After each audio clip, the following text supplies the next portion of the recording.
मला शेतकऱ्याचं मरण थांबलं पाहिजे, त्याची आत्महत्या थांबली पाहिजे, एवढंच कारण आहे. हे पायपीट त्याच्यासाठी आहे. तुम्ही घरी गेल्यावर विसरू नका.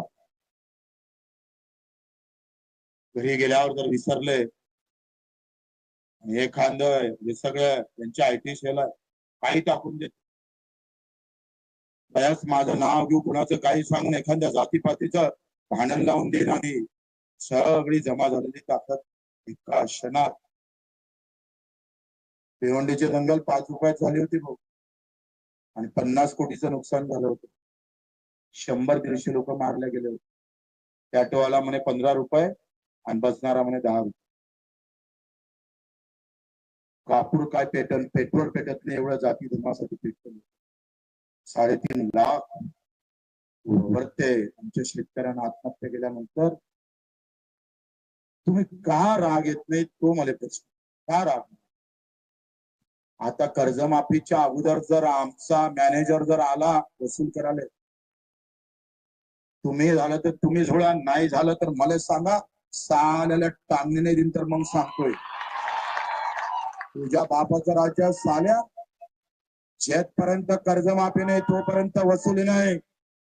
आणि वसूली जर करायला आला तर आपसे जमता होगा तो बहुत ही ठीक, अगर नहीं होता है तो एक कॉल करो, बच्चे को कहीं से भी दौड़ के आएगा, ठोक डालेगा साले को. हे ठरवलं आहे. 350 गुन्हे दाखल आहे. तसं जेलातच राहावं लागणार आहे. मग अधिक 4-5 झाले तर काय मरतं का? काय फिकर नाही आम्हाला. ना आम्ही फडणवीस साहेबाला सांगतोय, हलक्यात नका घेऊ शेतकऱ्याला. हलक्यात घ्या ना तर आता तर आमची फक्त नागरटी सुरू आहे, नाही आमची वखरण सुरू आहे. नागरटी लागन ना 3 इंच जातो जमिनीत अंदर.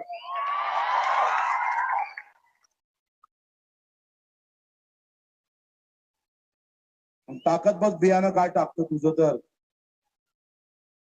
माप आम्ही सांगतोय, माफी गिफी नाही ऐकलं. पत्रकार विचाराय म्हणे किती डाव माफी मागताय, म्हटलं जेवढे डाव लुटन तेवढे डाव माफी मागा. बापाले द्या लागल. लुटलं काऊन आम्हाला? 3,500 सोयाबीन विकावं लागलं. 3,500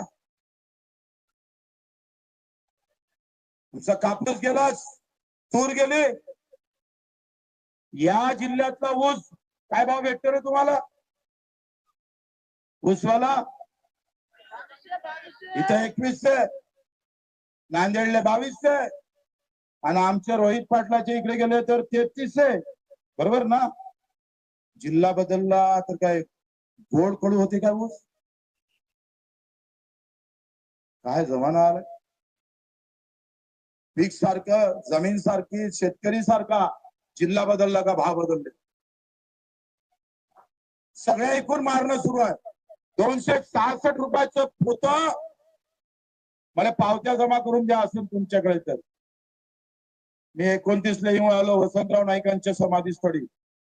नागपंचमी आहे त्या दिवशी, आणि तो काही बिनविषारी साप नाही, विषारी साप घेऊन चावला तर उतरणारच नाही. आणि 266 रुपयाचं युरियाचं पोतं, युरियावर मोदीजीचा फोटो आहे, तरी साला दुकानदार 350 रुपये. मान्य आहे ना सगळेले? पक्का आहे का थांबून ठेवायची लढाई?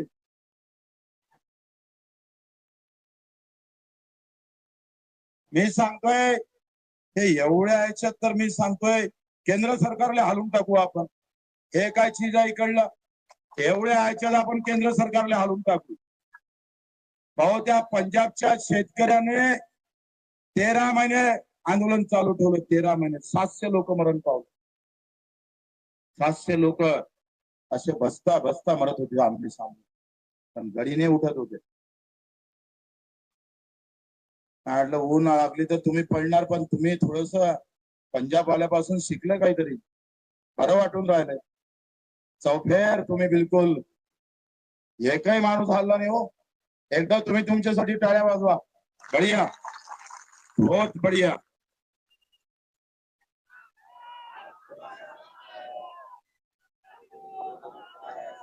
सगळं आयुष्य आम्ही पाहतोय.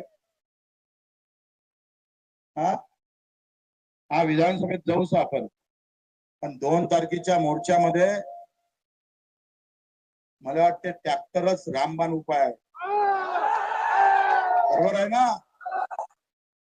प्रत्येक जिल्ह्यातून वर 100, 200, 200, 300 निघाले ना, जाम महाराष्ट्र.